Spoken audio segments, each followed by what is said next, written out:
이서연은 새벽 5시 알람 소리에 잠에서 깼다. 사실 그녀의 몸은 알람이 울리기 1분 전에 먼저 깨어나는 것에 이미 오래전에 익숙해져 있었다. 30살. 아직 젊지만 거짓은 멀리서도 알아챌 수 있을 만큼 충분한 인생 경험을 쌓은 나이였다. 하지만 이상하게도 남편의 일에 관해서는 명백한 사실들을 애써 외면하고 있었다. 그녀는 소리를 내지 않으려 조심하며 침대에서 일어났다. 박민주는 침대 반대편에서 대자로 뻗어 코를 골고 있었다. 술 냄새가 진동했다. 어젯밤에도 그는 친구들과의 약속에 대해 무언가 횡설수설하며 늦게 귀가했다. 서연은 자세한 것을 캐묻지 않았다. 그럴 필요가 없었다. 어차피 나아지겠다는 약속으로 그럴싸하게 포장된 거짓말을 또 한 보따리 듣게 될 뿐이었다. 부엌으로 걸어간 그녀는 주전자를 불에 올리고 창밖을 내다보았다. 4월은 이제 막 시작되었지만 봄은 이미 완연했다. 낡은 복도식 아파트 창밖의 나무들은 연두빛 새싹으로 뒤덮였고 공기는 이맘때만 느낄 수 있는 특별한 신선함으로 가득했다. 서연은 차를 한 잔 따라 식탁에 앉아 보기 드문 고요의 순간을 즐겼다. 의류 공장에서의 그녀의 근무 시간은 아침 8시에 시작됐지만 버스를 2번 갈아타고 출근하는데 2시간이나 걸렸다. 재봉사라는 직업이 그녀의 꿈이었던 적은 한 번도 없었다. 하지만 적을지언정 안정적이고 확실한 수입을 가져다 주었다. 서연은 건설 회사를 위한 작업복, 즉 재킷, 작업복, 조끼를 만들었다. 그녀의 손은 무엇을 해야 할지 스스로 아는 것처럼 빠르고 정확하게 움직였다. 공장에서 7년간 일하면서 그녀는 최고의 기술자 중 한 명이 되었다. 생산라인의 김영숙 부장은 신입 사원들에게 종종 그녀를 예로 들었다. 불량품 없이, 지연 없이 일하려면 저렇게 해야 한다고 말이다. 6시가 되자 6살 난 아들 지훈이가 잠에서 깼다. 아이는 눈을 비비며 맨발로 부엌으로 아장아장 걸어와 졸린 듯 엄마에게 미소 지었다. 머리카락은 사방으로 뻗쳐 있었고 뺨에는 베개 자국이 선명했다. 좋은 아침. 우리 강아지 서연은 아들을 안고 뽀뽀했다. 핫케이크 먹을래? 응. 지훈이는 고개를 끄덕이고 의자에 앉아 다리를 흔들었다. 아이는 아빠를 쏙 빼닮았다. 똑같이 밝은 머리색과 회색 눈, 살짝 들린 코까지. 하지만 성격은 엄마를 닮아 차분하고 조숙했으며 스스로 할 일을 잘 찾았고 사소한 일로 때를 쓰지 않았다. 서연은 재빨리 핫케이크를 구워 꿀을 발라 아들 앞에 놓아주었다. 그녀 자신은 아침을 거의 먹지 않았다. 식욕은 점심때가 되어서야 겨우 생겼다.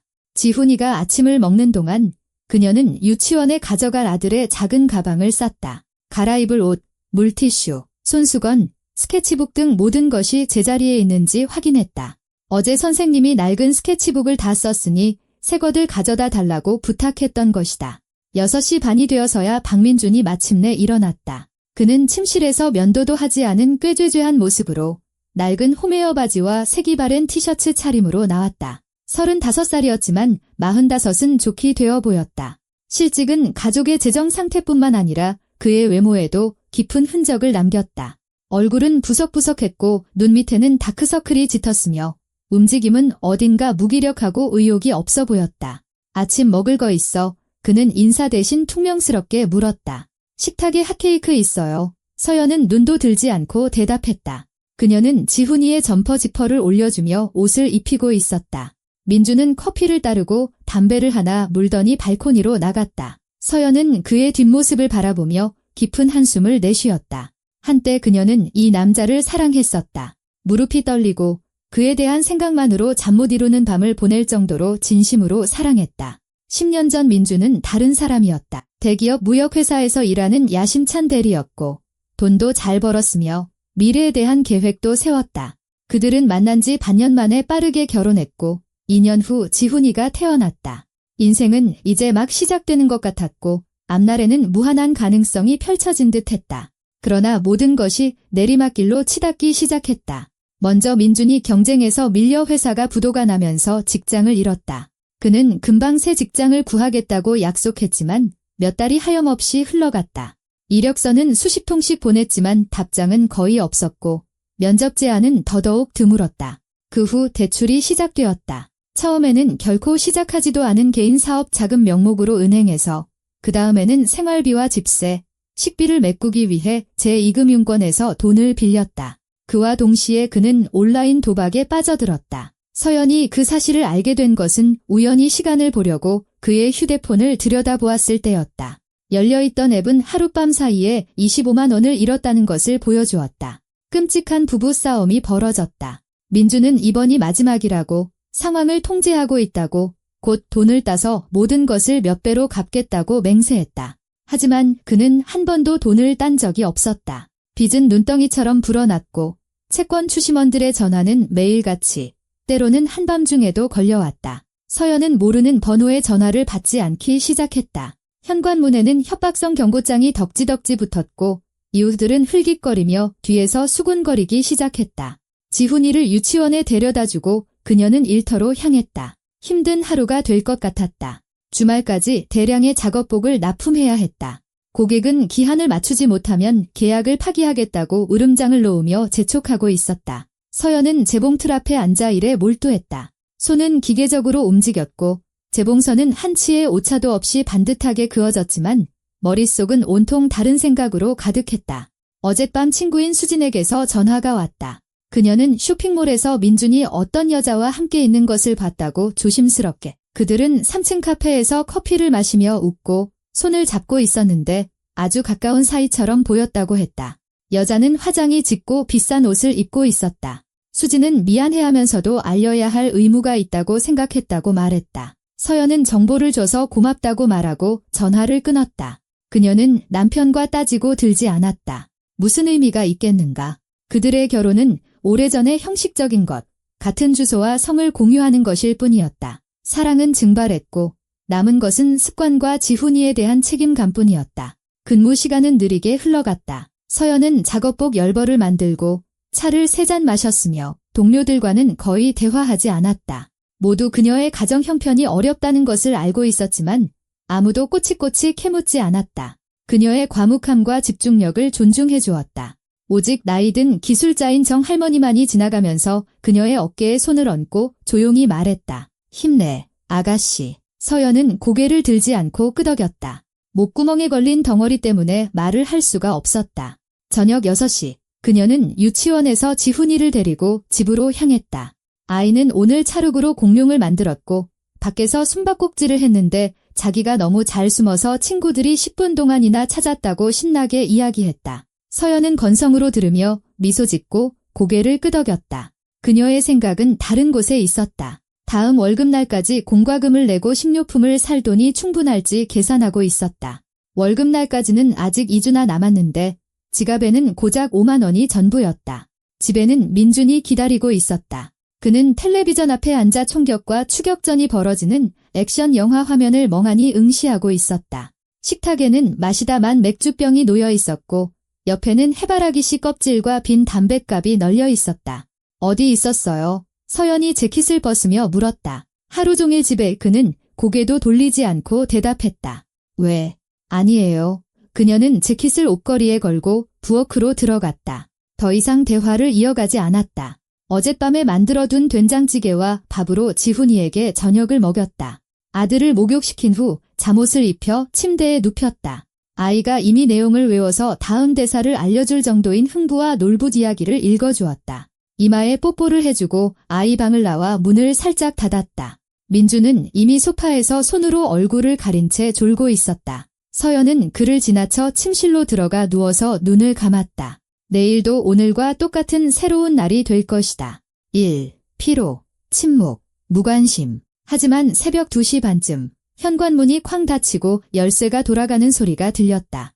민준이 아파트 밖으로 나갔다. 그러나 그 소리는 서연에게 아무런 감흥도 주지 못했다. 나갔구나. 처음도 아닌데 뭘 아마 담배를 사러 24시간 편의점에 갔을 것이다. 서연은 다른 쪽으로 돌아 누워 잠을 계속 잤지만 다음 날 아침은 모든 것을 뒤엎어 버렸다. 전화벨이 5시 반에 울렸다. 서연은 잠결에 침대 옆 협탁을 더듬어 휴대폰을 찾아 번호를 확인하지도 않고 받았다. 화면에는 알 수 없는 번호라고 떠 있었다. 여보세요. 잠에 잠겨 쉰 목소리가 나왔다.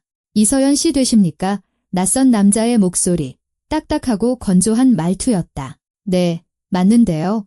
그녀는 잠의 잔재를 떨쳐내며 팔꿈치로 몸을 일으켰다. 시립 영안실에서 전화드렸습니다. 시신 확인을 위해 와주셔야겠습니다. 남편이신 박민준 씨가 오늘 아침 안산 시화호 근처에서 발견되었습니다. 사고사로 추정됩니다. 서연은 얼어붙었다. 단어들이 제대로 된 생각으로 연결되지 않았다. 영안실, 시신 확인, 민준, 사고사, 뇌가 정보를 받아들이기를 거부했다. 제 말 듣고 계십니까? 목소리가 초조하게 되물었다. 네, 듣고 있어요. 언제 가야 하나요? 가능한 한 빨리요. 주소 받아 적으시겠습니까? 그녀는 기계적으로 협탁 위 쇼핑 목록 옆에 굴러다니던 종이 조각에 주소를 받아 적었다. 전화를 끊고 거실의 텅 빈 소파를 보았다. 담요가 아무렇게나 젖혀져 있었다. 민주는 밤에 나간 후 돌아오지 않았다. 그는 외박을 했다. 어제 너무 피곤해서 남편이 돌아오지 않은 것조차 알아채지 못했다. 머리가 베개에 닿자마자 잠에 빠져들었던 것이다. 서연은 일어나 손에 잡히는 대로 청바지와 스웨터를 입었다. 멍한 머리를 깨우려 찬물로 세수했다. 이웃집 박 여사님께 전화해서 지훈이가 깨면 잠시만 봐달라고 부탁했다. 아무 설명도 하지 않았다. 급한 일이 생겨서 최대한 빨리 돌아오겠다고만 말했다. 은퇴한 박 여사님은 종종 지훈이를 돌봐주는 믿을 만한 분이었다. 20분 후 서연은 이미 버스에 앉아 시내 중심으로 향하고 있었다. 머릿속은 온갖 생각으로 윙윙거렸다. 무슨 일이 있었을까? 어떻게 이런 일이? 사고사라니, 그게 무슨 뜻일까? 차에 치였을까? 아니면 강에 빠졌을까? 민주는 수영을 할 줄 알았지만 만약 취했다면 손이 떨려와 그녀는 진정하려 애쓰며 재킷 주머니에 손을 찔러 넣었다. 영안실은 낡은 병원역, 구도심 외곽의 오래된 벽돌 건물에 있었다. 서연은 버스에서 내려 입구를 향해 빠르게 걸었다. 거의 뛰다시피 했다. 전화가 온 지 1시간이 넘었지만 오는데 시간이 오래 걸렸다. 버스를 갈아타야만 했다. 건물 입구에는 더러운 재킷과 찢어진 청바지를 입은 10살쯤 되어 보이는 남자아이가 서 있었다. 얼굴은 때에 절어 있었고 머리는 헝클어져 있었다. 가출 소년인가 봐에 서연은 생각했다. 그녀를 보자 아이가 한 걸음 다가왔다. 아주머니, 다들 오래 기다렸어요. 저랑 같이 가요. 이걸 꼭 들으셔야 해요. 아이는 그녀의 눈을 똑바로 쳐다보며 진지하게 말했다. 목소리는 나이에 맞지 않게 이상하리만치 어른스러웠다. 서연은 멈춰 서서 미간을 찌푸렸다. 얘야, 난 지금 바보 같은 장난할 시간 없어. 아주 중요한 일이 있단 말이야. 알겠니? 하지만 아이는 그녀의 손을 단단히 잡고 옆으로 끌었다. 정말이에요. 저를 믿으세요. 비상구로 가요. 거기서 하는 말을 들어야만 해요. 아주 중요해요. 안 가면 후회할 거예요. 그의 목소리, 그 끈질긴 눈빛 속 무언가가 서연을 멈추고 귀 기울이게 만들었다. 그녀가 항상 믿어왔던 직감이 이 이상한 아이를 믿어보라고 속삭였다. 그녀는 고개를 끄덕였다. 좋아, 안내해. 아이는 서연의 소매를 잡아 끌며 영안실 정문을 비껴갔다. 그들은 낡은 포플러 나무가 자라고 건설 폐기물이 널려있는 건물 모퉁이로 꺾어 들어갔다. 비상문은 살짝 열려 있었다. 아마 누군가 담배를 피우러 나왔다가 제대로 닫지 않은 모양이었다. 아이가 문을 밀자 삐걱 소리를 내며 열렸고 그들은 벽에 빛바랜 녹색 페인트가 칠해진 긴 복도로 들어섰다. 조용히 그가 속삭였다. 저기요, 들려요? 서연은 귀를 기울였다. 복도 끝방에서 목소리가 들려왔다. 남자들의 목소리, 크고 짜증 섞인 목소리였다. 그녀는 콘크리트 바닥에 구두굽 소리가 나지 않도록 조심하며 가까이 다가갔다. 아이는 나타났을 때처럼 갑자기 사라졌다. 뒤를 돌아보았지만 아이는 옆에 없었다. 마치 공기 중으로 녹아버린 것 같았다. 이 멍청아, 조용히 누워서 꼼짝마 내 그 멍청한 마누라가 곧 도착할 거야. 서류 준비는 다 끝났고 시신 확인만 남았어. 죽은 듯이 누워있어? 알았어. 방에서 누군가의 목소리가 들려왔다. 네, 알았어요. 알았다고요. 다른 목소리가 들려왔고 서연은 온몸이 차갑게 식었다. 그 목소리는 수천 명 속에서도 알아들을 수 있었다. 민준, 살아있었다. 그녀의 남편은 살아있었다. 그 여자가 진짜 믿을 거라고 확신해 첫 번째 목소리가 계속했다. 의심하면 어쩌려고? 의심 안에 민준이 비웃으며 대답했다. 우리 마누라는 세상 물정 모르는 여자라 내가 테이블에 누워있는 걸 보면 울고불고 난리치면서 시키는 대로 서류에 다 서명할 거야. 그럼 난 멀리 뜰 거고 채권 추심원들이 그 여자한테 돈을 받아내게 놔두면 돼. 아파트는 우리 공동 명의니까 빚도 둘이 같이 갚아야지. 난 죽은 셈 치고 그 여자가 다 해결하게 하는 거야? 머리 잘 썼네. 첫 번째 목소리가 킬킬거렸다. 내 목 잊지 마. 준비해준 대가로 50만 원. 약속대로야. 준다니까. 내가 어딜 가겠어. 모든 게 순조롭게 진행되기만 하면 돼. 서연은 복도에 서 있었고 속에서 분노가 부글부글 끓어올랐다. 너무나 강렬해서 두 손은 주먹으로 쥐어졌고 호흡은 가빠졌다. 그러니까 이건 연극이었다. 죽음을 위장한 사기극. 모든 빚을 그녀에게 떠넘기고 도망치기 위한 수작이었다.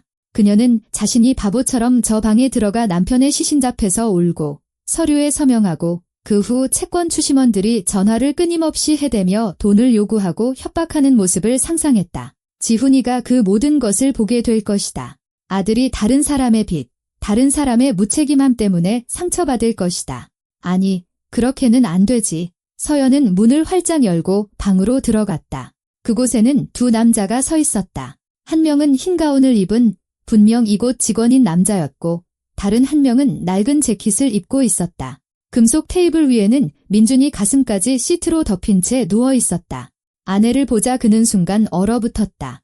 눈이 공포로 커졌다. 서연은 테이블로 다가가 손을 휘둘러 있는 힘껏 남편의 뺨을 때렸다. 뺨 맞는 소리가 타일 벽에 부딪혀 방 전체에 메아리쳤다. 민준은 얼굴을 감싸주며 벌떡 일어났다. 시트가 바닥으로 떨어졌다. 내가 어떻게 여기에. 그는 뒷걸음질 치며 더듬거렸다. 내가 와야 할 곳에 온 것뿐이야. 서연이 차갑게 말했다. 내 그 한심한 연극에 동참해주려고 온 건 아니고. 직원과 다른 남자는 서로를 쳐다보았다. 계획이 실패했다는 것이 분명해졌다. 저기요. 직원이 사무적인 어조를 꾸며내며 말을 시작했다. 이건 다 오해입니다. 저희는 그냥. 닥쳐. 서연이 그의 말을 끊었다. 다 들었어. 한마디도 빼놓지 않고. 이제 내 말을 잘 들어? 지금 당장 이 서커스를 그만두든지 아니면 내가 경찰을 부르든지 빨리 선택해. 민주는 의자에 주저앉았다.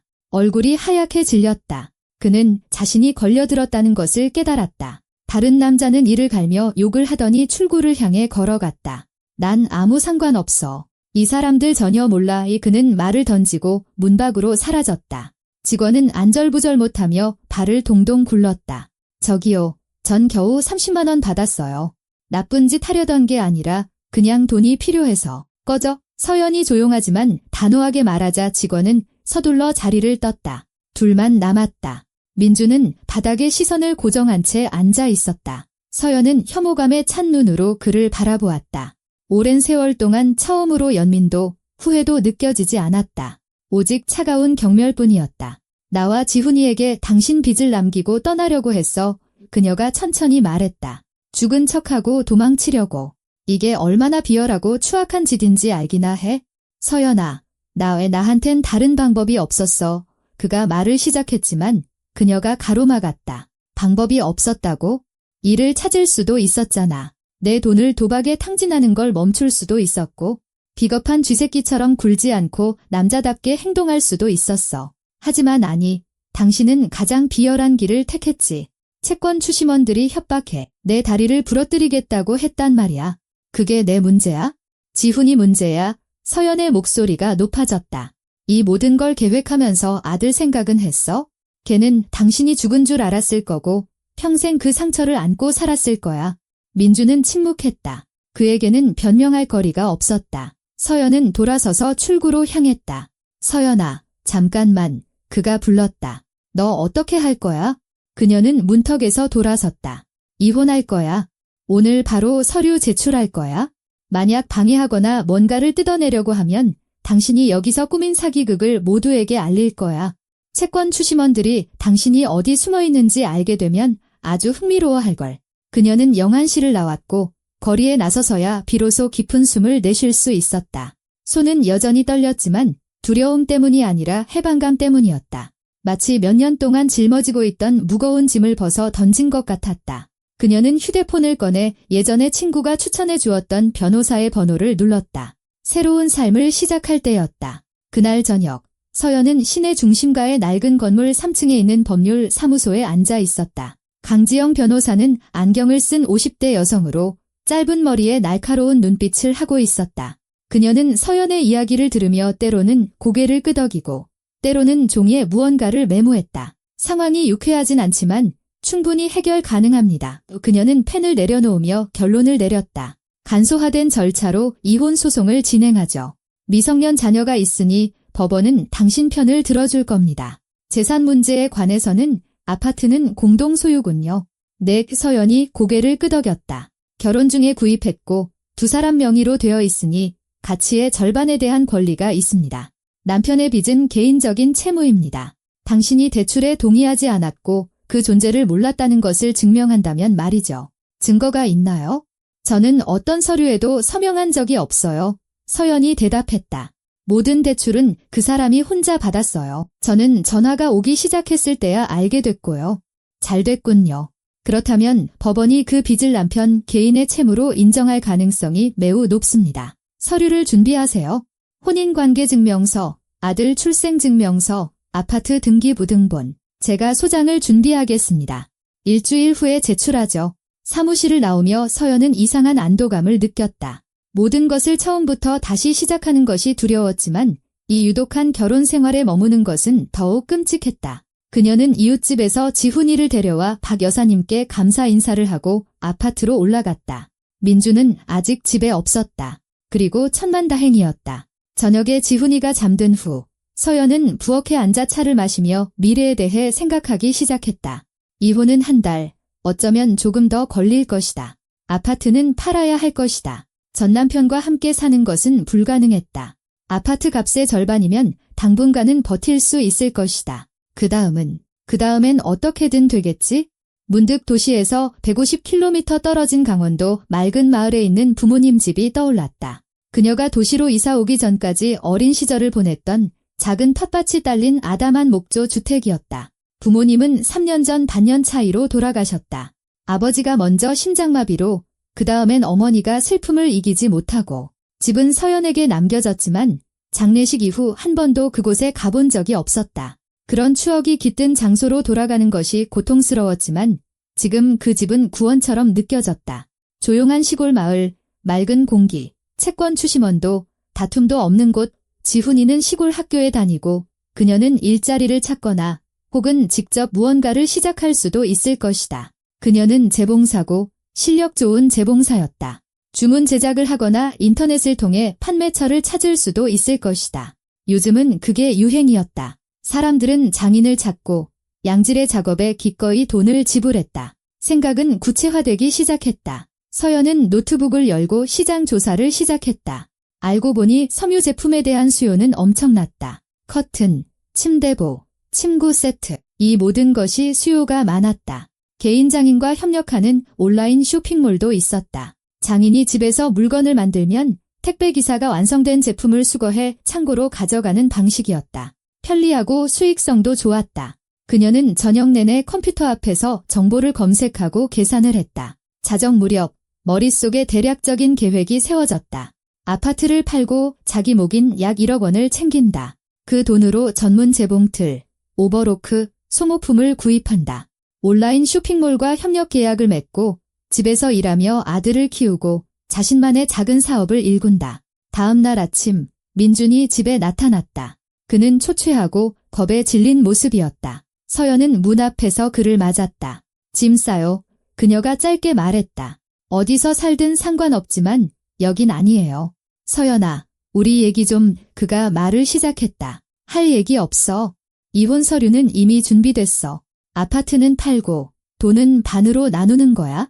그게 끝이야. 하지만 난 갈 곳이 없어. 그건 당신 문제지. 우리를 버리고 도망치려고 했잖아. 그러니 피해자인 척하지 마. 민주는 더 이상의 설득이 무용하다는 것을 깨달았다. 그는 말없이 가방에 짐을 챙겨 문을 쾅 닫고 떠났다. 서연은 그의 뒷모습을 바라보며 어깨에서 거대한 돌덩이가 떨어져 나가는 것을 느꼈다. 다음 몇 주는 분주하게 지나갔다. 법원은 심리 날짜를 잡았고 서연은 필요한 모든 서류를 모았다. 재판에서 민주는 자신도 아파트 구매에 기여했다는 이유로 더 큰 몫을 요구하려 했다. 하지만 강지영 변호사는 서연이 자신의 월급으로 주택담보대출의 대부분을 상환했다는 증거를 제시하며 그의 시도를 재빨리 막았다. 법원은 혼인을 해소하고 아이는 어머니와 함께 살게 하며 아파트를 팔아 자금을 동등하게 분할하라고 판결했다. 남편의 빚은 서연이 그에 동의하지 않았고 보증인도 아니었으므로 그의 개인적인 채무로 인정했다. 한 달 후 이혼이 공식적으로 처리되었다. 서연은 이혼 확인 서류를 받고 몇 년 만에 처음으로 자유로움을 느꼈다. 아파트는 매물로 내놓았다. 낡은 인테리어였지만 그들의 작은 도시의 주거지역에 있는 투룸 아파트는 수요가 많아 구매자가 꽤 빨리 나타났다. 거래가 완료되자 서연의 손에는 9,800만 원이 쥐어졌다. 그녀는 지훈이를 데리고 몇 개의 큰 가방에 짐을 꾸려 맑은 마을로 떠났다. 새 삶이 시작되고 있었다. 두렵고 미지의 삶이었지만 그녀 자신의 삶이었다. 마을은 고요함과 향긋한 들풀내음으로 그들을 맞았다. 5월 말이었다. 주변의 모든 것이 꽃을 피우고 푸르렀다. 부모님의 집은 마을 외곽에 서 있었다. 그 뒤로는 지평선까지 들판이 펼쳐져 있었다. 서연은 대문을 열고 풀이 무성한 길을 따라 걸어가 몇 년 동안 간직해온 열쇠를 꺼냈다. 집 안에서는 곰팡내와 먼지 냄새가 났다. 가구는 낡은 천으로 덮인 채 제자리에 놓여 있었다. 서연은 창문을 열어 신선한 공기를 들이고 청소를 시작했다. 지훈이는 마당을 뛰어다니며 기쁘게 소리치고 구석구석을 탐험했다. 엄마, 여기서 살아도 돼요. 그가 집 안으로 뛰어들어오며 물었다. 그럼, 아들, 여기서 살 거야. 아빠도 올 거예요. 아니, 아빠는 따로 살 거야. 지훈이는 고개를 끄덕이고 다시 마당으로 달려나갔다. 그는 어른들의 복잡한 관계를 다 이해하기에는 너무 어렸지만 삶이 변했다는 것을 느꼈다. 그리고 더 나은 쪽으로 변했다는 것을. 엄마는 더 차분해졌고 더 자주 웃었다. 다음 며칠 동안 서연은 집을 정리하고 예전 자신의 아이 방을 간단히 수리했다. 새 벽지를 바르고 시내에서 전문 재봉틀, 오버로크, 그리고 재료 세트를 사왔다. 예전에 부모님의 침실이었던 가장 밝은 방에 작업실을 꾸렸다. 몇몇 공예가 플랫폼에 등록하고 일자리 제안에 응답했다.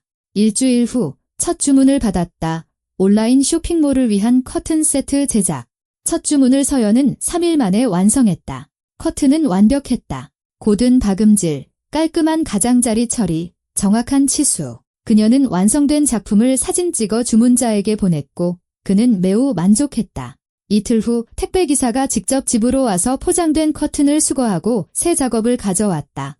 주름 장식이 달린 얇은 커튼 10세트 제작. 그렇게 일과 돌봄 속에서 봄과 여름이 지나고 가을이 왔다. 일은 서연을 완전히 사로잡았다. 그녀는 일찍 일어나 9월에 1학년이 된 지훈이를 동네 학교에 데려다 주었다. 아이는 금방 친구들을 사귀었고 새로운 경험에 대해 즐겁게 이야기했다. 학교가 끝나면 집으로 돌아와 엄마가 작업실에서 일하는 동안 부엌에서 숙제를 했다. 저녁에는 마을을 산책하고 신선한 달걀을 얻기 위해 서연이 기르기 시작한 닭에게 모이를 주고 함께 저녁을 먹으며 하루 동안 있었던 일을 이야기했다. 아파트 판매 대금은 현명하게 분배했다. 일부는 비상금으로 저축하고 일부는 장비와 재료에 투자했다. 주문은 점점 더 많아졌다. 온라인 쇼핑몰은 그녀의 작업 품질을 높이 평가하고 정기적으로 일을 보내기 시작했다. 커튼, 침대보, 침구 세트, 장식용 쿠션 커버. 서연은 모든 것을 해냈다. 반년 후 작업량이 너무 늘어나 혼자서는 물리적으로 감당할 수 없게 되었다. 그때 서연은 동네 가게에 구인 광고를 냈다. 재봉 보조 구함, 경력자 우대, 급여 협의. 다음 날 이웃인 김은주 씨가 문을 두드렸다. 상냥하고 사교적인 중년 여성으로 둥글고 친절한 얼굴과 능숙한 손재주를 가졌다. 그녀는 군청 소재지의 의류 공장에서 오랫동안 일했지만 공장이 문을 닫으면서 실직 상태였다. 그녀는 바느질을 아주 잘했고 일도 빠르고 꼼꼼했다. 서연 씨, 조수 구한다고 들었어요. 그녀는 문턱을 조심스럽게 넘으며 말했다. 괜찮다면 제가 한번 해볼 수 있을까요? 서연은 그녀와 함께 시범 작업을 해보았다. 은주 씨는 커튼 샘플을 제봉했고 결과는 훌륭했다. 그들은 급여에 합의했다. 개당 일정 금액을 받는 성과급제였다. 은주 씨는 기쁘게 동의했다. 조수가 생기자 일은 더 빨라졌다. 서연은 특별한 기술이 필요한 복잡한 주문을 담당했고 은주 씨는 일반적인 제품을 만들었다. 그들은 거의 말없이도 서로를 이해하며 조화롭게 일했다. 저녁에는 부엌에서 차를 마시며 주문과 인생에 대해 이야기했다. 은주 씨는 마을과 이곳에 사는 사람들에 대해 이야기해 주었다. 맑은 마을에는 약 200명이 살고 있었는데 대부분이 연금 수급자와 군청 소재지나 다른 지역으로 출퇴근하는 자녀를 둔 가족들이었다. 작은 가게 하나, 보건진료소 하나, 학생 30명 규모의 학교, 그리고 주말마다 영화를 상영하고 지역 주민들의 공연이 열리며 축제를 개최하는 마을 회관이 있었다. 작년에 젊은 보건진료소장님이 오셨어 은주 씨가 차를 따르며 말했다. 정우성이라고. 괜찮은 사람이야. 실력도 좋고. 도시에서 이사 왔다는데 번잡함에 지쳤다고 하더라고. 이장님 댁에서 방을 얻어 살면서 진료소에서 일해. 사람들이 그를 존경해. 항상 도와주거든. 낮이든 밤이든 부르면 달려와. 서연은 건성으로 들으며 고개를 끄덕였다. 개인적인 삶은 지금 그녀의 관심사가 아니었다. 일과 지훈이를 키우는 것만으로도 벅찼다. 하지만 운명은 다른 계획을 가지고 있었다. 10월 말 어느 날 지훈이가 학교에서 창백한 얼굴로 열이 난 채 돌아왔다. 서연은 아이를 침대에 눕히고 해열제를 주었지만 저녁이 되자 체온이 39도까지 올랐다. 아이는 목이 아프다고 호소하며 거의 아무것도 삼키지 못했다. 서연은 재킷을 걸치고 보건진료소로 달려갔다. 그곳에서 그녀는 친절한 눈빛을 가진 키 큰 젊은 남자를 만났다. 정우성 소장은 그녀의 말을 듣고 의료 가방을 챙겨 함께 가주었다. 지훈이를 진찰한 그는 진단을 내렸다. 급성 편도선염이네요. 심하지만 치료 가능합니다. 항생제와 가그렉을 처방해 드릴게요. 가장 중요한 건 침대에서 푹 쉬고 안정을 취하고 물을 많이 마시는 겁니다. 3일 후에 치료 경과를 보러 다시 오겠습니다. 그는 처방전을 남기고 약 복용법을 자세히 설명한 후 떠나려 했다. 서연은 그를 문까지 배웅했다. 정말 감사합니다. 그녀가 진심으로 말했다. 소장님 아니었으면 어쩔 뻔했어요. 제 일인걸요. 우성이 미소 지었다. 무슨 일 있으면 바로 전화 주세요. 전화번호는 종이에 남겨두었습니다. 그가 떠난 후 서연은 창가에 서서 그의 뒷모습을 바라보았다. 그 남자에게는 차분함, 신뢰감, 진심 어린 배려심 같은 사람을 끄는 무언가가 있었다. 그녀는 생각을 떨쳐내려 고개를 흔들고 아들에게 돌아갔다. 지훈이는 일주일 동안 알았다. 우성은 매일 와서 상태를 확인하고 치료법을 조정해 주었다. 때로는 차를 마시며 머물렀고 자신의 일과 시골 생활에 대해 이야기했다. 서연은 짧게 대답하며 들었지만 점차 마음을 열기 시작했다. 우성은 사적인 영역을 침범하지 않았고 불필요한 질문을 하지 않았으며 그저 차분하고 믿음직하게 곁에 있어 주었다. 지훈이가 완쾌되자 우성은 마지막으로 와서 아이를 진찰하고 만족스럽게 고개를 끄덕였다. 다 괜찮습니다. 아주 건강하네요. 학교 가도 됩니다. 정말 감사했어요. 서연이 방문 진료비가 든 봉투를 그에게 내밀었다. 하지만 우성은 고개를 저었다. 이러지 마세요. 전 월급 받고 일하는 거려. 아무것도 필요 없습니다. 그럼 마지막으로 차라도 한잔하고 가세요. 그녀가 권했다. 그들은 부엌에 앉아 서연이 이른 아침에 구운 떡과 함께 차를 마셨다. 우성은 도시 병원에서 응급구조사로 일했지만 감정적으로 소진되었다고 말했다. 너무 많은 서류 작업, 끝없는 교대 근무, 환자들의 무례함. 그는 환경을 바꾸기로 결심했고 맑은 마을의 보건진료소장 자리를 찾아 이사 왔다고 했다. 여기는 완전히 다른 삶이에요. 그가 생각에 잠겨 말했다. 사람들은 소박하고 고마워할 줄 알죠. 일은 적지만 의미가 있어요. 후회하지 않아요. 가족은요? 서연이 물었다가 곧바로 질문을 후회했다. 결혼했었어요. 우성이 차분하게 대답했다. 2년 전에 이혼했어요. 성격 차이였죠? 그녀는 경력, 돈, 지위를 원했고 저는 그냥 사람들을 돕고 싶었고요. 그래서 평화롭게 헤어졌어요. 그들은 잠시 침묵했다. 서연은 그들 사이에 미묘하고 거의 눈에 띄지 않는 어떤 연결고리가 생기고 있음을 느꼈다. 하지만 그녀는 새로운 사람을 자신의 삶에 들이는 것이 두려웠다. 민준이 남긴 상처는 깊었고 남자를 믿는 것이 무서웠다. 우성은 마치 그녀의 긴장을 느낀 듯 자리에서 일어났다. 차 잘 마셨습니다. 무슨 일 있으면 망설이지 말고 전화하세요. 그가 떠난 후 서연은 오랫동안 부엌에 앉아 생각에 잠겨 있었다. 지훈이는 자기 방에서 놀고 있었다. 창밖에서는 가을바람이 윙윙거리며 나무에서 마지막 잎사귀들을 떨어뜨리고 있었다. 11월은 첫서리를 몰고 왔다. 서연은 쉴 새 없이 일했다. 주문이 너무 많아서 이웃마을의 젊은 여성인 이현아 씨를 두 번째 조수로 고용했다. 현아 씨는 최근 둘째 아이를 낳고 육아와 병행할 수 있는 부업을 찾고 있었다. 재택근무는 그녀에게 완벽하게 맞았다. 이제 서연에게는 작은 봉제 공장이 생긴 셈이었다. 세대의 재봉틀이 아침부터 저녁까지 커튼, 침대보, 침구 세트를 생산하며 돌아갔다.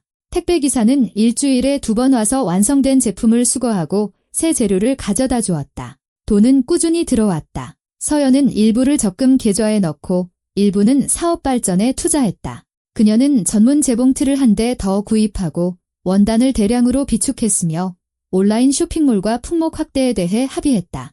이제 그들은 커튼뿐만 아니라 이불, 장식용 쿠션, 식탁보도 만들었다. 모든 제품은 엄격한 품질 관리를 거쳤다. 서연은 모든 박음질, 모든 스티치를 확인했다. 지훈이는 새로운 삶에 익숙해졌다. 그는 학교에 다니고 동네 아이들과 친구가 되었으며 엄마를 도와 집안일을 했다.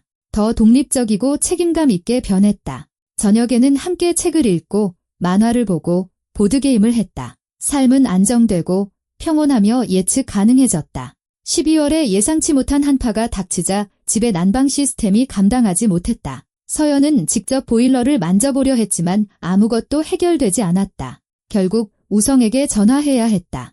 그는 마을에서 그녀가 도움을 청할 수 있는 유일한 사람이었다. 우성은 저녁에 와서 보일러를 살펴보고 고개를 저었다. 전문가가 필요하겠네요. 하지만 얼지 않도록 임시로 전기 난로를 연결해 드릴 수 있어요. 내일 군청 소재지에서 기술자를 부를게요. 그는 배선을 만지고 난로를 설치했고 서연은 옆에서 손전등을 들고 서 있었다. 모든 준비가 끝나자 그녀는 그를 저녁 식사에 초대했다. 저희를 위해 너무 많은 것을 해주시네요. 적어도 저녁이라도 대접하게 해주세요. 우성은 거절하지 않았다. 그들은 서연, 우성, 지훈이 셋이서 식탁에 앉았다. 아이는 쉬지 않고 떠들며 소장님에게 학교 이야기, 친구 이야기, 쉬는 시간에 복도에서 술래잡기 하며 뛰어다닌 이야기를 했다. 우성은 주에 깊게 듣고 질문하고 농담을 던졌다. 지훈이는 그를 분명히 좋아했다. 저녁 식사 후 우성은 서연의 만류에도 불구하고 설거지를 도왔다. 그 다음 그들은 차를 마셨고 대화는 자연스럽게 사적인 주제로 흘러갔다. 혼자 아들을 키우시는 건가요? 우성이 조심스럽게 물었다. 네, 서연이 짧게 대답했다. 이혼하고 바로 아들과 함께 여기로 이사 왔어요. 전 남편은 제가 생각했던 그런 사람이 아니었어요. 이해합니다. 우성이 고개를 끄덕였다. 그럴 수 있죠? 중요한 건 당신이 잘 해내고 있다는 겁니다. 보아하니 아주 훌륭하게요. 노력하고 있어요. 서연이 미소 지었다. 일이 도움이 되죠? 일에 바쁘면 나쁜 생각할 틈이 없으니까요. 그들은 자정까지 이야기를 나누었다. 우성은 자신의 일과 환자들, 그리고 진료 중에 있었던 재미있는 사건들에 대해 이야기했다. 서연은 사업 발전 계획을 공유하고 자신의 작품 샘플을 보여주었다. 시간은 눈 깜짝할 사이에 지나갔다. 우성이 떠나려 할 때 서연은 그를 대문까지 배웅했다. 모든 것에 감사드려요. 그녀가 조용히 말했다. 정말 큰 도움이 됐어요. 필요하면 언제든 부르세요. 그가 그녀의 눈을 바라보며 대답했다. 도울 수 있어 기쁩니다. 그가 떠난 후 서연은 대문 옆에 서서 멀어지는 그의 모습을 바라보았다. 그녀 안에서 무언가 변하고 있었다. 새로운 관계에 대한 두려움이 점차 물러나고 그 자리에 조심스러운 희망이 싹트고 있었다. 겨울은 빠르게 지나갔다. 서연은 일하고 아들을 키우고 우성과 교류했다. 그는 그들의 집에 자주 오는 손님이 되었다. 보일러를 점검하러 오거나 현관 계단을 수리하러 오거나 그냥 차 한잔하러 들르기도 했다. 지훈이는 그에게 정이 들어 우성 아저씨라고 불렀고 그의 방문을 매번 기뻐했다. 서연은 우성이 자신에게 마음이 있다는 것을 느꼈지만 그는 서두르지 않았고 압박하지 않았으며 그녀에게 시간을 주었다. 그녀는 그에게 감사했다. 민준 이후에 그녀는 회복하고 다시 신뢰하는 법을 배워야 했다. 2월, 서연이 가장 두려워하던 일이 일어났다. 늦은 저녁, 문을 두드리는 소리가 들렸다. 그녀가 문을 열자 문턱에서 얼어붙었다. 현관 계단에는 더럽고 면도도 하지 않은 겁에 질린 눈의 민준이 서 있었다. 서연아, 하룻밤만 재워줘. 그가 중얼거렸다. 제발, 갈 곳이 없어. 여기서 뭐 하는 거야? 그녀가 차갑게 물었다. 채권 추심원들이 찾았어. 협박해. 여기서, 시골에서 숨어 있으려고. 아무도 못 찾을 줄 알았는데 틀렸어. 당장 가. 서연아, 난 지훈이 아빠잖아. 이럴 순 없어. 할 수 있어. 그녀가 말을 끊었다. 당신은 오래전에 아빠의 길을 포기했어. 가. 아니면 파출소에 신고할 거야. 민주는 집 안으로 비집고 들어오려 했지만 서연은 문을 쾅 닫고 잠가버렸다. 그는 문을 두드리고 소리치고 애원했다. 그녀는 휴대폰을 꺼내 온 마을이 아는 이진우 경사의 번호를 눌렀다. 이 경사는 20분 만에 도착했다. 상황을 듣고 민준에게 엄하게 이야기한 후 그를 군청 소재지로 데려갔다. 다음에 또 나타나면 바로 전화하세요. 그가 떠나며 서연에게 말했다. 다음번에는 공무집행방해로 5.19 처분할 겁니다. 민주는 더 이상 나타나지 않았다. 봄은 흔히 그렇듯 갑자기 찾아왔다. 어제까지만 해도 추웠는데 오늘은 햇살이 너무 따뜻해서 길가에 시냇물이 흐르고 공기는 해동된 흙냄새로 가득 찼다. 서연은 집의 창문을 열어 신선한 바람을 들이며 자연과 함께 마음속에서도 무언가 피어나는 것을 느꼈다. 민준과의 그 사건 이후 2달이 지났다. 서연은 더 이상 그가 돌아올까 봐 두려워하지 않았다. 이진우 경사는 상황을 주시하겠다고 약속했고 전 남편에게 다음번에는 경고로 끝나지 않을 것이라고 경고했다. 민주는 나타났을 때처럼 갑자기 사라졌고 서연은 큰 안도감을 느꼈다. 이제 뒤돌아보지 않고 평온하게 살 수 있었다. 사업은 번창했다. 3월이 되자 서연은 한 온라인 쇼핑몰뿐만 아니라 지인을 통해 그녀를 알게 된 여러 개인 고객으로부터도 주문을 받기 시작했다. 품질 좋고 납기일을 잘 지키는 장인이라는 소문은 빠르게 퍼져나갔다. 군청 소재지, 심지어 도청 소재지에 사는 사람들까지 맞춤 커튼, 아이방 침대보, 고급 원단으로 만든 침구 세트를 주문하기 시작했다. 돈은 생활비뿐만 아니라 작은 기쁨을 누릴 만큼 충분해졌다. 서연은 지훈이가 겨울 내내 꿈꾸던 자전거를 사주었다. 아이는 열광했고 어두워질 때까지 마을 길을 자전거로 누볐다. 그녀는 또한 집의 가구를 새로 바꾸고 낡은 냉장고를 새 것으로 교체했으며 세탁기와 건조기를 샀다. 시간을 절약해주는 매우 편리한 물건들이었다. 은주 씨와 현아 씨는 시계처럼 정확하게 일했다. 그들은 아침 9시에 와서 재봉틀에 앉아 점심시간을 제외하고 저녁 6시까지 일했다. 서연은 모두를 위해 점심을 준비했다. 그것이 습관이 되었다. 그들은 부엌에서 함께 식사하며 주문에 대해 논의하고 소식을 나누었다. 점차 진정한 여성 공동체, 친근하고 생산적인 집단이 형성되었다. 서연 씨, 사업 확장할 생각은 안 해봤어요.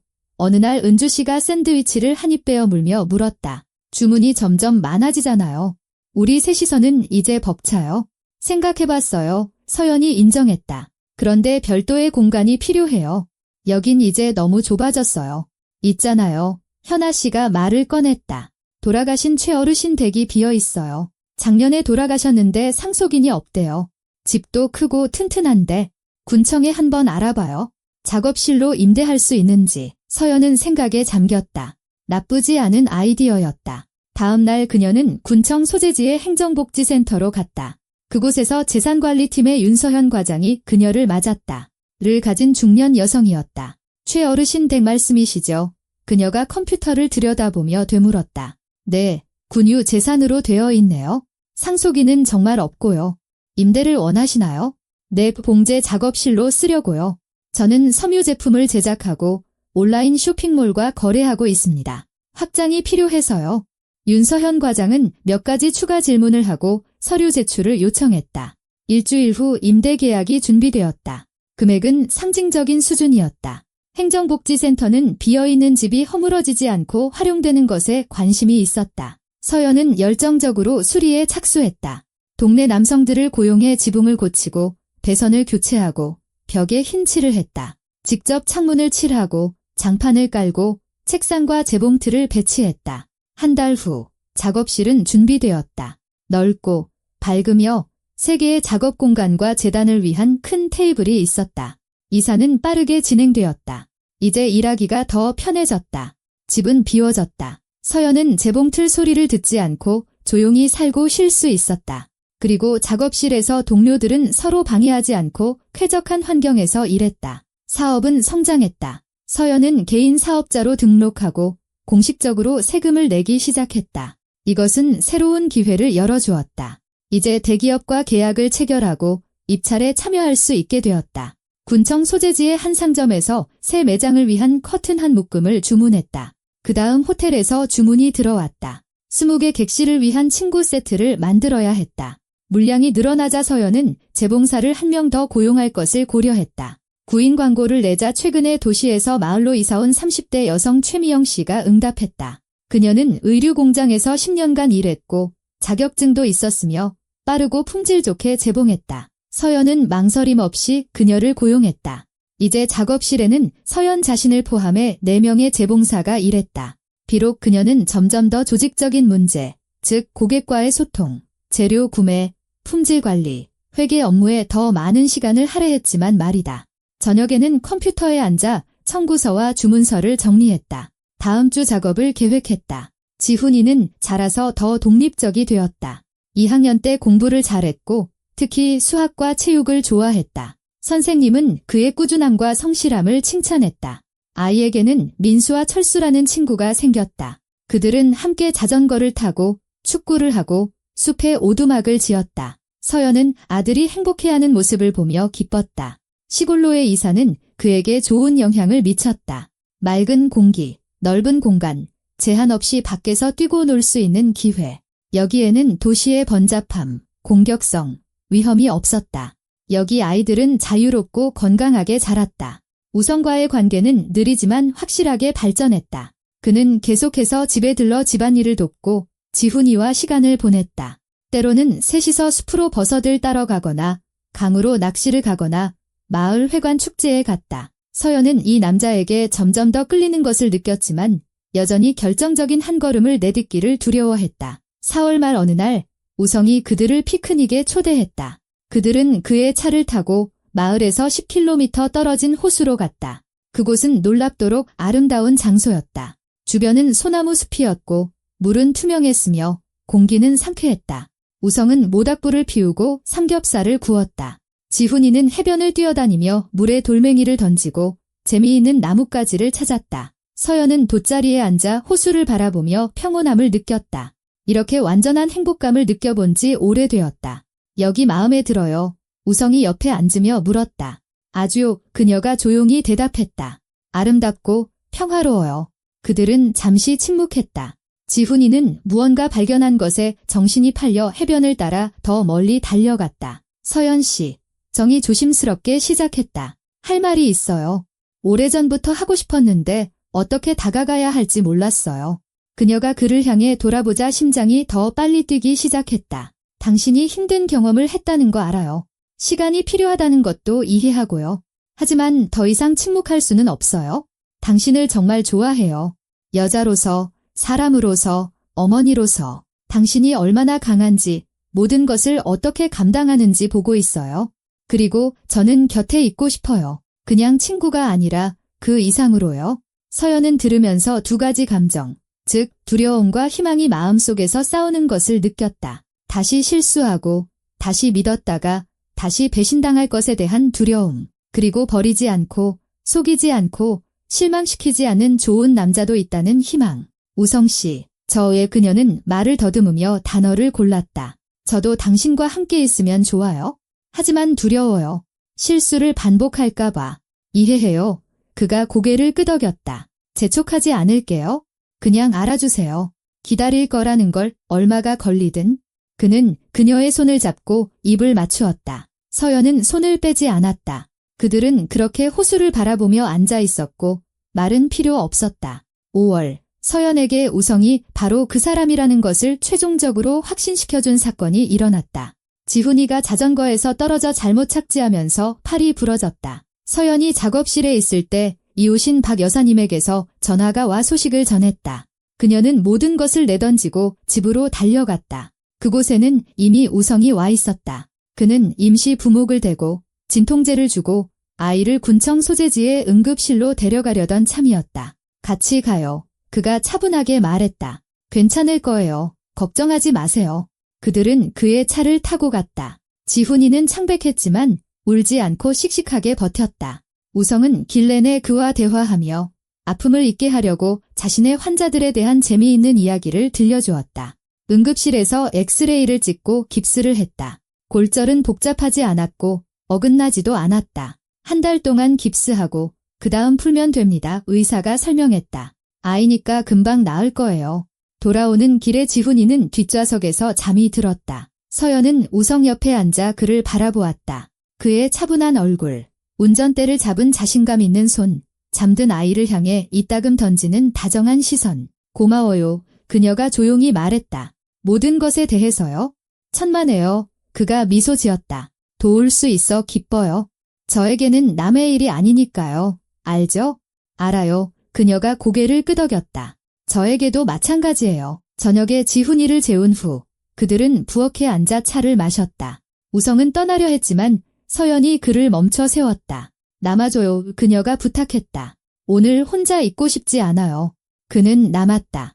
그들은 깊은 밤까지 이야기를 나누었고 서연은 처음으로 오랫동안 완전히 마음을 열고 자신의 결혼 생활, 민준의 배신, 두려움과 의심에 대해 이야기했다. 우성은 끼어들지 않고 때로는 고개를 끄덕이며 주에 깊게 들었다. 당신은 대단해요. 그녀가 이야기를 마쳤을 때 그가 말했다. 많은 사람들이 당신 같은 상황에서 무너졌을 텐데 당신은 맨손으로 새로운 삶을 일궈냈어요. 존경받을 만한 일이에요. 선택의 여지가 없었을 뿐이에요. 서연이 어깨를 으쓱했다. 살아남고 아들을 키워야 했으니까요. 아니에요. 그가 반박했다. 선택은 항상 있어요. 당신은 희생자 역할에 머물면서 운명을 탓할 수도 있었어요. 하지만 당신은 책임을 스스로 졌죠. 그것이 당신의 힘이에요. 그의 말은 그녀의 마음을 따뜻하게 했다. 처음으로 누군가가 그녀의 노력을 알아주고 그녀를 불쌍한 이혼녀가 아닌 한 인격체로 봐주었다. 6월 초 우성이 청혼했다. 반지와 무릎구름이 있는 공식적인 것이 아니라 단순하고 인간적인 것이었다. 그들은 저녁에 마을을 산책하다가 그가 말했다. 서연 씨, 우리 같이 살아봐요. 서두르지 않고 당신이 두렵다면 혼인신고 없이 그냥 가족이 되는 거예요. 나, 당신, 그리고 지훈이. 그녀는 멈춰 서서 그를 바라보았다. 그의 눈에는 진실함, 신뢰감, 사랑이 읽혔다. 그녀가 한때 찾았지만 민준에게서는 찾지 못했던 바로 그 진정한 사랑이었다. 좋아요. 그녀가 대답했고 몇 달 만에 처음으로 진정으로 행복하게 미소 지었다. 우성은 일주일 후에 이사와서 그의 몇 안 되는 짐을 가져왔다. 옷장에 짐을 넣으니 끝이었다. 아무런 어려움도 갈등도 없었다. 그는 마치 항상 그곳에 있었던 것처럼 그들의 삶에 자연스럽게 녹아들었다. 지훈이는 이 소식을 기쁘게 받아들였다. 우성 아저씨가 이제 그들과 함께 살게 되었으니 더 많은 시간을 함께 보낼 수 있게 된 것이다. 삶은 더욱 충만하고 행복해졌다. 우성은 보건진료소에서 일했고 서연은 사업에 전념했으며 지훈이는 학교에 다녔다. 저녁에는 다 함께 저녁 식사 자리에 모여 소식을 나누고 계획을 세웠다. 주말에는 자연으로 나가고 손님을 맞이하고 마을 회관에서 열리는 음악회에 갔다. 7월, 서연은 도내 호텔 체인으로부터 대규모 주문을 받았다. 3개의 신규 호텔을 위한 섬유 제품을 제작해야 했다. 물량은 엄청났고 기한은 촉박했다. 그녀는 동료들과 회의를 열었고 그들은 해내기로 결정했다. 하루 12시간씩 2교대로 일하기도 했다. 우성은 저녁 식사를 준비하고 지훈이와 시간을 보내며 정신적으로 지원하는 등 할 수 있는 모든 도움을 주었다. 주문은 기한 내에 완료되었다. 호텔 체인은 품질에 만족했고 전액을 지불했으며 장기적인 협력을 제안했다. 이것은 큰 도약이었다. 이제 작업실에는 대규모의 고정 고객이 생겼고 이는 안정성과 미래에 대한 확신을 의미했다. 서연은 사업자용 계좌를 개설하고 본격적인 회계 관리를 시작했으며 방문 회계사를 고용했다. 모든 것이 더 진지해지고 견고해졌다. 그녀는 더 이상 단순한 재택제봉사가 아니라 작지만 성공적인 기업의 소유주였다. 8월, 우성이 공식적으로 혼인신고를 하자고 제안했다. 그들은 집 현관에 앉아 석양을 바라보고 있었고 그가 말했다. 당신이 내 아내가 되었으면 좋겠어. 공식적으로. 지훈이가 자신에게 진짜 튼튼한 가족이 있다는 걸 알 수 있도록. 서연은 오래 고민하지 않았다. 좋아요. 그녀가 동의했다. 단, 화려한 결혼식이나 레스토랑 없이요. 그냥 구청에서 신고만 해요. 그들은 8월 말 군청 소재지에서 혼인신고를 했다. 증인은 은주 씨와 이진우 경사였다. 신고 후 집에서 작은 파티를 열고 이웃과 친구들을 초대했다. 식탁은 음식으로 가득했고 크리스마스 트리가 반짝였으며 음악이 흘러나왔다. 사람들은 춤추고 즐거워했다. 지훈이는 손님들 사이를 행복하고 만족스럽게 뛰어다녔다. 서연은 이 모든 것을 보며 이것이 자신의 삶이라는 것을 믿을 수 없었다. 불과 1년 전만 해도 그녀는 절망의 벼랑 끝에 있었는데 지금은 사랑하는 남편, 건강한 아들, 성공적인 사업, 그리고 기쁨이 가득한 집을 가지고 있었다. 가을은 새로운 변화를 가져왔다. 서연과 우성은 서로에 대한 이해와 존중으로 평온하고 안정된 진짜 가족처럼 살았다. 지훈이는 아무도 강요하지 않았지만 자연스럽게 우성을 잡바라고 불렀다. 아이는 새아버지의 보살핌 아래 활짝 피어났고 자신감이 생겼으며 공부도 더 잘하고 학교 축구부에서 활발하게 활동했다. 사업은 계속 성장했다. 9월에는 작업실에 이미 6명의 재봉사가 일하고 있었고 서연은 다른 공간을 임대할 것을 심각하게 고민했다. 주문은 끊임없이 들어왔다. 대기 명단은 2개월 후까지 꽉 차 있었다. 호텔 체인은 정기적으로 섬유 제품을 주문했고 레스토랑, 미용실, 사무실 등 새로운 고객도 생겼다. 모두가 고품질의 커튼, 식탁보, 가구 커버를 원했다. 서연은 영업관리자로 군청 소재지 출신의 젊고 활기찬 여성인 박세라 씨를 고용했다. 그녀는 광고와 홍보에 능숙했다. 세라 씨는 소셜미디어에 작업실 페이지를 만들고 아름다운 작품 사진을 올리고 블로그를 운영하기 시작했다. 주문이 쏟아져 들어왔다. 돈은 강물처럼 흘러 들어왔다. 하지만 서연은 예전처럼 겸손하고 분별력 있었으며 성공에 취하지 않았다. 그녀는 수익의 일부를 저축하고 발전에 투자했으며 동료들에게 괜찮은 급여를 지급했다. 은주 씨, 현아 씨, 미영 씨는 좋은 조건과 공정한 관계에 감사하며 즐겁게 일했다. 10월, 서연이 오랫동안 예상했지만 여전히 준비되지 않았던 일이 일어났다. 늦은 저녁, 문을 두드리는 소리가 들렸다. 우성이 문을 열자 문턱에 가죽 재킷을 입은 두 남자가 서 있었다. 채권 추심원들이었다. 그들은 박민준 씨가 여기에 사는지 물었다. 아니요, 우성이 단호하게 대답했다. 여기는 저와 제 아내, 아들이 삽니다. 박민준 씨는 여기에 살지 않고 산 적도 없습니다. 그럼 어디서 찾죠? 추심원 중 한 명이 공격적으로 물었다. 우리한테 2천만 원 빚졌어요. 이자까지 합치면 벌써 3천이 넘었고요. 전혀 모르겠습니다. 우성이 두 손을 펼쳤다. 그의 전 부인은 1년도 더 전에 이혼했습니다. 빚은 그녀와 아무 관련이 없어요. 계속 귀찮게 굴면 경찰 부를 겁니다. 추심원들은 서로를 쳐다보고 여기서 할 일이 없다는 것을 깨닫고는 돌아서서 가버렸다. 우성은 문을 닫고 창백해진 서연이 앉아있는 부엌으로 돌아왔다. 괜찮아요. 그가 그녀를 안심시켰다. 그들 갔어요. 다시는 안 올 거예요. 주소는 어떻게 알았을까요?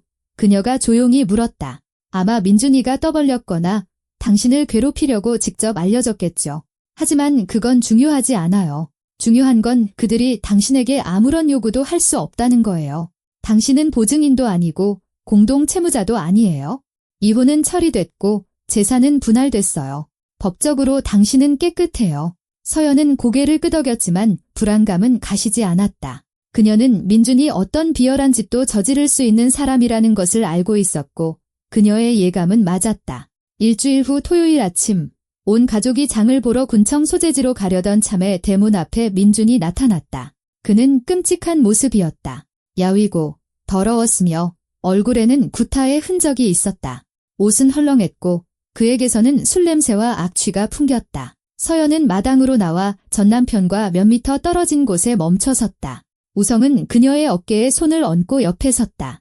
지훈이는 창문에서 내다보았지만 서연은 손짓으로 집에 있으라고 신호했다. 무슨 일이야? 그녀가 차갑게 물었다. 서연아, 도와줘. 민준이 애처롭게 중얼거렸다. 나 죽을지도 몰라. 추심원들한테 빚이 엄청나. 그들이 나를 찾아내서 때렸어. 이달 말까지 안 갚으면 죽여버리겠다고 했어. 그래서 내가 뭘 해야 하는데? 돈 좀 줘. 너 사업 잘 되는 거 알아? 여기서 사업 시작했다고 들었어. 적어도 100만 원만 줘. 빚 일부 갚으면 그들이 그만둘 거야. 서연은 경멸의 눈으로 그를 바라보았다. 이 남자는 한때 그녀의 남편이었고 그녀 아이의 아버지였다. 이제 그는 그녀 앞에 초라하고 타락한 구걸꾼으로 서 있었다. 싫어. 그녀가 단호하게 말했다. 한 푼도 안 줘. 당신이 스스로 빚에 빠졌으니 스스로 해결해. 난 당신한테 빚진 거 없어. 하지만 난 지훈이 아빠잖아. 민준이 울부짖었다. 자기 아이 아빠를 운명에 내버려 둘 순 없잖아. 할 수 있어. 서연이 차분하게 대답했다. 당신은 오래전에 아빠이기를 포기했어. 아빠는 가족을 위험에 빠뜨리지 않고 거짓말하지 않고 책임에서 도망치지 않아. 당신은 지훈이에게 아무것도 아니야. 이런 나쁜 년, 민준이 소리쳤다. 자제력을 잃고 있었다. 내가 잘 될 것 같아? 내 몫을 받아내고 말겠어? 아들을 데려갈 거야. 소송을 걸어서 내 작업실을 망하게 할 거야. 우성이 앞으로 나섰다. 자, 대화는 끝났어. 내가 경찰 부르기 전에 여기서 꺼져. 넌 또 뭔데? 민준이 그를 손가락으로 가리켰다. 내가 내 아들 아빠 자리를 대신할 수 있을 것 같아? 어림도 없어. 이미 대신하고 있어. 우성이 차분하게 대답했다. 그리고 내가 했던 것보다 훨씬 더 잘하고 있지? 이제 가. 민준은 거친 숨을 몰아쉬며 서 있다가 땅에 침을 뱉고 대문으로 걸어갔다. 출구에서 그는 돌아섰다. 후회하게 될 거야. 전부 다 후회하게 될 거라고. 그는 모퉁이 뒤로 사라졌다. 서연은 긴장으로 떨며 서 있었다. 우성이 그녀를 안아주었다. 두려워하지 마. 그는 아무것도 할 수 없어. 그냥 절망한 사람의 협박일 뿐이야.